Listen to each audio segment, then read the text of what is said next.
Општина Бутел на 27 и 28 декември подготвува голема прослава за новата 2019 година во трговскиот центар Живко Брајковски. Во специјално украсениот простор ќе има и голема бина на која ќе се одвива богата програма од 11 до 22 часот. Како што информираат од општината, во новогодишната програма со наслов Општина Бутел во новогодишно руво блесна, насекаде се слуша смеа и песна. Ќе учествуваат голем број изведувачи.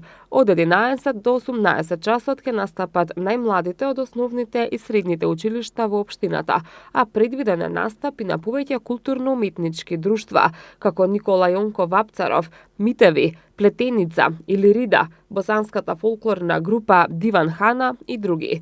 За хуморот и смеата ќе биде задолжен познатиот хуморист Војче Китановски, а предвидени се и представи на многу жонглери и магионичари. На крајот од првиот ден ќе настапи групата Кукулеле. Вториот ден ќе биде збогатен со доаѓањето на Дедо Мраз од 15 до 17 часот, кога ќе бидат извлечени добитниците на новогодишната лотарија. Веднаш потоа ќе настапат познати пејачи од нашата естрада, како Виолета Томовска, Евто Пупиновски, Ани Малинкова, Боби Спасинцовски, Адријан Гаджа, Владанка Георгиева и други.